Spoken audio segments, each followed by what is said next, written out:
Olá, eu sou o professor Bruno Rodrigues e seja bem-vindo a essa aula de temas integradores.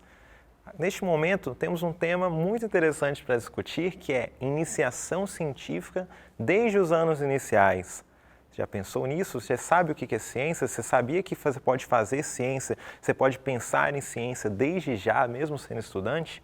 A gente vai discutir um pouco sobre isso. Primeiro, confere os objetivos dessa aula.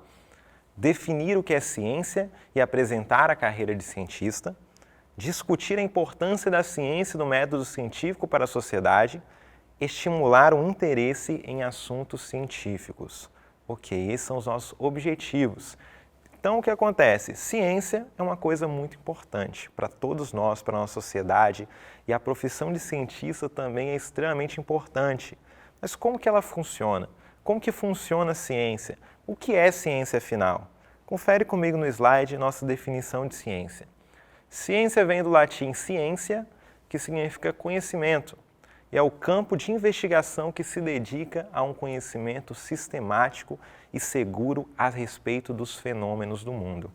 O que acontece, gente? Ciência. Qual o papel da ciência? O papel da ciência é justamente tentar encontrar um saber seguro para que nossa sociedade possa avançar em diversas áreas. Então, por exemplo, o que a ciência diz é sempre verdade?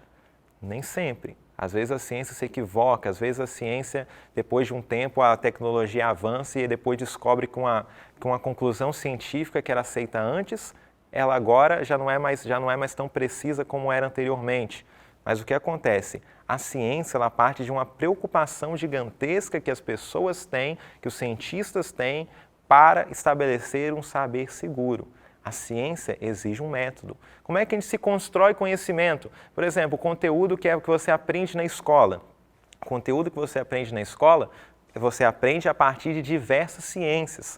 Você aprende lá das ciências da natureza, ciências humanas, você aprende lá da química, da física, da biologia, etc. Você aprende uma série de conteúdos que como que chegam até você hoje? Eles chegam até você hoje de um modo mais fácil, mais tranquilo, a partir da mediação do seu professor, mas antes, para se estabelecer esses conteúdos, você teve um grande trabalho, um trabalho muito rigoroso que foi feito para que as conclusões que a gente tem hoje, para as conclusões que a gente tem hoje, a gente possa considerar como um saber seguro. Então isso aqui é um ponto importante da gente refletir. E como que a ciência surge? Da onde parte essa questão da ciência? A ciência surge de um modo muito parecido com que a filosofia nasceu. Observa comigo aqui no slide. A ciência aparece por alguns motivos. Ela aparece pelo espanto, pela admiração e desejo de entender os fenômenos do mundo. Também aparece pela percepção de problemas que podem e precisam ser solucionados. E também aparece por uma busca por meios de facilitar a vida. Então veja, a ciência ela tem muitas facetas. A ciência, por exemplo, ela pode, a gente pensar lá no início da ciência, no início da filosofia, os primeiros filósofos tentando entender o mundo à sua volta, tentando explicar por que as coisas acontecem do jeito que acontecem, por que a natureza funciona desse jeito. Então isso aqui faz parte de um ponto de partida para a ciência. Também é importante ressaltar a questão dos problemas que as pessoas observam que precisam ser solucionados. Muitas coisas que facilitam a nossa vida hoje, elas pressupõem um trabalho científico que foi feito anteriormente. Então, por exemplo, você que está assistindo essa aula através de um computador, de uma televisão, de um celular, tudo isso, todos esses aparelhos que você está utilizando, eles foram feitos a partir de um trabalho científico que desenvolveu ali a tecnologia para que hoje a gente possa ter acesso a tantas coisas. Hoje em dia a gente não consegue viver mais sem tecnologia. A ciência ela é muito importante em várias áreas. Tanto para a gente pensa a questão da engenharia, para a questão lá da saúde, a gente vai tocar nesses pontos mais especificamente, mas o conhecimento evoluir ao longo da história é algo de extrema importância para todos nós, e isso pressupõe um trabalho científico. Então, olha só, método científico, o que é isso? Observe aqui comigo no slide. Para se chegar a um conhecimento, é necessário um método, não é de qualquer jeito. Aí tem a etimologia da palavra, né? Método, né? Que vem do grego meta, que significa através ou por meio de, e odos, que significa caminho. E aí você tem algumas etapas. Você primeiro tem a observação, depois você elabora um problema, depois você faz uma hipótese, depois faz uma experimentação no laboratório, analisa os resultados até chegar a uma conclusão. Então observa, gente, fazer ciência exige um método. Não é de qualquer jeito que a pessoa consegue tirar conclusões. Então, por exemplo, quando você está lá na área da saúde, vamos tentar pegar o exemplo da saúde, que é onde a ciência também tem o seu papel fundamental. Imagina, por exemplo, você tem um novo vírus que aparece. Um novo vírus que agora começa a se espalhar entre as pessoas. Imagina, você está dentro de um contexto de uma pandemia. O que acontece? Para isso, o que é necessário agora? Estabelecer uma vacina. Estabelecer uma coisa que possa frear o avanço desse vírus. E como que faz isso? De qualquer jeito? Não. Você tem várias etapas, você tem um processo muito rigoroso que é feito. Então a ciência ela tem muita importância e é necessário que a gente reflita sobre isso. Para refletir um pouco mais ainda sobre a importância da ciência na sociedade, confere comigo o slide. Olha só, alguns exemplos. Desenvolvimento em diversas áreas, novas soluções de tecnologias, soluções na área da saúde, produção intelectual na área de humanidades. Observa, gente. A gente tem aqui várias áreas diferentes, onde você tem lá pessoas fazendo um trabalho sério para que justamente que a ciência avance, para que o conhecimento de uma sociedade avance. É impossível a gente pensar numa nossa vida em sociedade hoje, sem a ciência. Porque imagina se não tem ciência, a gente fica completamente perdido. Por isso é importante que você, desde já comece a entender a importância da ciência. Quem sabe algum dia, se você tem interesse, se você tem aptidão para essas questões, você desejar, por exemplo, ser um cientista, não sei, é importante sempre que você, ao pensar sobre a carreira que você queira seguir, é sempre importante pensar que carreira que eu me tornaria feliz fazendo. Então, talvez você queira seguir uma área dessa. Por exemplo, eu amo minha profissão, eu amo meu trabalho como professor. É uma coisa assim que eu faço com muito prazer, eu me sinto realizado fazendo isso. Então, pensando nessa questão de carreira, também é importante você pensar naquele lugar que vai te deixar mais feliz, mais realizado, para que o trabalho ele não seja uma coisa penosa para você, mas seja uma coisa divertida. Mas continuando aqui, voltando ao nosso foco, ao nosso tema, olha só, a importância da ciência para o indivíduo. Observa ali no slide, falamos da importância da ciência para a sociedade e agora para o indivíduo. Alguns exemplos apenas. Ela dá capacidade para entender melhor o mundo à sua volta e ela torna menos propício a fake news. Exemplo, eu coloquei 2 exemplos, que é o terraplanismo e a antivacina. Olha só, gente, isso aqui é uma coisa muito séria. A gente vive tempos de negacionismo científico. O que significa? A gente vive tempos em que muitas pessoas negam as informações que a ciência obtém, que é obtida não através de um trabalho qualquer, como nós já falamos, mas é obtida a partir de um trabalho muito sério, muito rigoroso, e passam a acreditar em outras informações que não têm embasamento científico. E eu coloquei 2 exemplos ali, 2 exemplos muito importantes ali, que eles têm aumentado na nossa sociedade. Por exemplo, a questão do terraplanismo. Depois de muito tempo, retornou essa ideia de muitas pessoas acreditarem, por exemplo, que a Terra é plana. Enquanto a gente tem todo um trabalho de físicos, o trabalho lá de astrônomos que debatem sobre essas questões, que já tem isso já com uma verdade muito bem estabelecida. Então, há também a necessidade de quê? Da gente compreender que nós, como indivíduos, cada um, independente se a pessoa vai ser um cientista ou não, se inteirar de assuntos científicos também é algo muito importante. Eu coloquei também como exemplo a questão da antivacina, que é uma coisa muito perigosa. Que existe muitas vezes que a pessoa tem a ideia de que a vacina, que a fake news, é espalhado informações falsas, de que, por exemplo, a vacina ela causaria autismo, por exemplo.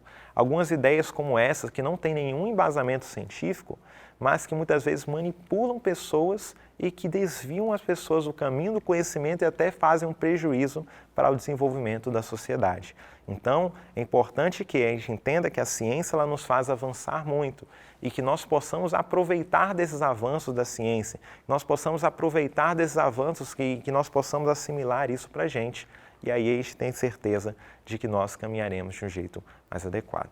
Beleza? E aí, observa aqui no slide, quero ser um cientista, o que devo fazer? imagina que você tem esse desejo. Por exemplo, eles têm na imagem lá uma estudante lá da UFES, lá estudante de Química, fazendo um experimento lá em laboratório. Observe, qual o caminho para você, se você quiser se tornar um cientista? O caminho para se tornar um cientista é árduo e exige muito estudo. Se esse é o seu sonho, já coloque como meta ingressar no ensino superior, graduação, mestrado e doutorado. Por que a gente fala isso agora? A gente pensa assim, nossa, talvez você seja um aluno do ensino fundamental que esteja me ouvindo. Ou talvez mesmo um aluno do ensino médio que esteja ouvindo essa aula aqui agora. Você pode pensar, nossa, mas eu tenho que pensar nisso agora? O que acontece? É muito importante sempre a gente tentar estabelecer metas nas nossas vidas. E aí, se a gente tem uma meta, se a gente tem um sonho, a gente pode ter certeza de que se a gente se esforça muito, a gente consegue, se a gente se dedicar de fato, a gente pode alcançar aquilo. Por exemplo, lá na imagem, essa moça aí, por exemplo, é uma aluna da UFES que estudou todos os anos da sua vida, toda a sua carreira escolar nas escolas públicas. E o que acontece? Às vezes a gente tem muito essa ideia de que, nossa, às vezes o aluno que é escola particular ele tem mais vantagem, mas é uma falsa ideia. Às vezes a gente precisa ter claro que você tem à sua disposição os professores da SEDUC, professores muito bem capacitados, que podem te ajudar a alcançar os seus objetivos. Se você colocar isso como questão, colocar como objetivo um sonho, que você possa, de fato, perseguir ele. E aí, no caso, a gente tem aqui um caminho, colocando aqui essa questão dessa carreira de cientista aqui pra gente. E aí um ponto importante também é quem financia a ciência. Como que funciona a ciência no Brasil? Como que a ciência no Brasil avança? A gente tem basicamente duas fontes. Agências de fomento governamentais, que é a principal, e empresas privadas. Olha só, a maior parte da nossa ciência é desenvolvida nas universidades públicas, por professores universitários que coordenam pesquisas com estudantes de graduação, mestrado e doutorado. O financiamento ocorre por meio do pagamento de bolsas. Então, o que acontece? Por exemplo, a pessoa está lá, entra na universidade e ela quer desenvolver uma pesquisa. Por exemplo, o caminho mais correto, o caminho padrão para você desenvolver uma pesquisa é através de um mestrado, de um doutorado. Você já começa a sua carreira ali e ali recebendo uma bolsa, um auxílio do governo que vai justamente financiar a sua pesquisa. Então a pesquisa do Brasil, a maior parte da pesquisa do Brasil funciona desse modo, para que você entenda. Funciona a partir das universidades públicas, principalmente, as privadas também, mas a maior quantidade das universidades públicas. E aí também, além disso, você tem também um financiamento de algumas empresas privadas. Mas observa aqui no slide um ponto. Olha só, você pode pensar, tá bom, professor, você está falando de tudo isso, assim, parece coisas de um futuro muito distante, caso eu queira. Mas ciência é para mim? Crianças, jovens e adolescentes também fazem ciência? O método científico tem alguma utilidade para mim, aluno? Então, esse aqui é um ponto que você pode se perguntar. Você pode pensar, o professor lá está falando sobre uma coisa muito distante de mim, está falando do trabalho de grandes cientistas, desenvolvimento de vacina, tudo isso é muito distante da minha vida. Mas o que acontece? A ciência, ela tem sim muito a ver com todos nós e ela tem muito a nos ensinar. O método científico, ele serve para a gente, enquanto estudante ainda no ensino fundamental, ensino médio, e que a gente possa também se apropriar dele e entender que é possível sim desenvolver muitas coisas interessantes, mesmo estando ainda na educação básica. A gente vai ver também alguns exemplos. Olha só, observa ali no slide, ciência nas nossas escolas. Ali, deixo aqui um tempinho no slide para vocês, ali um evento que é a Feira Estadual de Ciência e Tecnologia, que é essa aqui que aconteceu em 2019. Teríamos uma edição programada para 2020, mas não teve, por causa da condição da pandemia, não teve desse modelo. Mas observe assim, que é um projeto, que é um plano que a SEDU tem, que a SEDU incentiva, e aí a gente coloquei aqui no slide para vocês alguns projetos de destaque lá dessa feira de 2019. Então observe, ali você tem estudantes da SEDU, estudantes que estão ali fazendo projetos, estão ali desenvolvendo coisas na área da ciência e que isso aqui já é um ponto importante, que você possa pensar o seguinte, então ciência Talvez eu possa começar a fazer a partir de agora na minha escola. Eu posso conversar com o meu professor de física, de química, de biologia, posso conversar com meus professores e posso ver como que eu posso desenvolver ciência, como que eu posso fazer um projeto interessante, como que a gente pode conhecer, saber mais sobre essa feira e entender isso aqui que é um ponto muito importante. Entendendo então que ciência não é uma coisa que fica distante da gente, distante do aluno do ensino fundamental, distante do aluno do ensino médio, mas que é uma coisa que nessa etapa muita coisa já pode ser desenvolvida. Tudo bem? Vem aqui comigo. Então a gente tem aqui essa ideia de que esses projetos, eles podem ser desenvolvidos e muitos projetos são bem bacanas. Olha só, confere lá no slide sobre alguns exemplos de projetos de ciência também, sobre como trabalhar ciência na escola. A gente tem lá a questão das experiências em laboratório, você tem lá, né, as escolas têm os nossos laboratórios, né, de química, robótica, feiras de ciência promovidas nas escolas, são coisas assim que as escolas têm promovido, a SEDU tem promovido e tem pretensão de promover cada vez mais. E aí a gente tem também a questão das pesquisas. Olha só, pesquisar também faz parte do trabalho científico? Também faz parte? Sim, isso é um ponto que você precisa ter atenção. Às vezes a gente pensa assim, que fazer uma pesquisa não tem nada a ver com ciência, mas pesquisar sim também já faz parte de uma coisa assim que a gente está assimilando no método científico, que é importante da gente ter atenção. Por exemplo, uma pessoa que vai desenvolver pesquisa, uma pessoa que quando chega na universidade, no mestrado, por exemplo, como é o meu caso, que é da área de ciências humanas, basicamente não vai ter pesquisa em laboratório. Grande parte das pesquisas vão ser pesquisas com livros, com textos e etc. Então, para a gente pensar o seguinte, que às vezes a gente tem a ideia de que ciência é apenas aquelas pessoas lá que estão usando o jaleco, que estão lá no laboratório fazendo experimentos e etc. Mas não, ciências humanas também é um ponto muito importante que corresponde a um trabalho de você estudar, de investigar, de você pesquisar textos, elaborar hipóteses, ter ideias a serem postas em debate. Então também é uma coisa que a gente precisa estar atento também. Então, para isso é necessário que a gente pesquise com responsabilidade. Observe aí comigo no slide. A Wikipédia é confiável? Olha só, o maior problema da Wikipédia é que alguém pode alterá-la com alguma informação imprecisa. Porém, essa ferramenta pode nos direcionar a outros materiais. Procure sites com conteúdo voltado para a sua etapa de ensino com professores diplomados. Utilize o site da SEDU, também é um conselho que nós temos. Usei ali o exemplo da Wikipédia, né, porque é muito comum a pessoa lá coloca um conceito lá qualquer no Google, das primeiras referências que vai dar é a Wikipédia. Então, às vezes a gente vê pessoas falando muito mal da Wikipédia, porque tem esse perigo mesmo, que às vezes alguém pode ir lá alterar alguma informaçãozinha, mas ela pode até te servir como um ponto de partida legal, porque lá, se você rola um pouquinho, você tem lá umas referências que ela pode te direcionar até a outros lugares que tenham um conteúdo mais preciso, uns lugares que tenham lá um conhecimento desenvolvido ali de um jeito mais seguro, e aí é um ponto que a gente precisa ficar com atenção. E ainda na parte de pesquisar com responsabilidade, olha só, vídeos no YouTube são confiáveis? O YouTube ele pode ser uma excelente ferramenta para encontrarmos informações, porém devemos ter cuidado, pois como qualquer um pode gravar um vídeo, devemos nos certificar de que as informações passadas são precisas.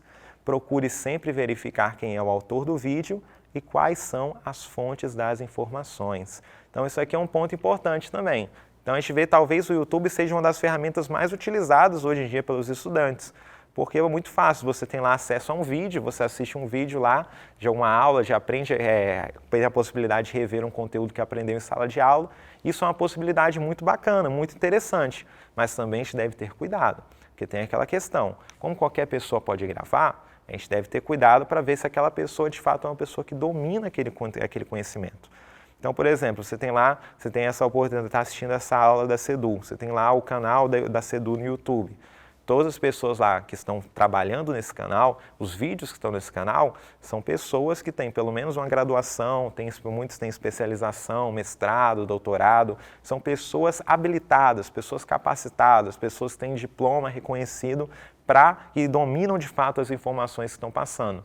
Então, é um lugar que você pode confiar, é um lugar que eu posso confiar. Eu quero fazer uma pesquisa, vou lá procurar o site da CEDU, vou ver o canal do YouTube da CEDU.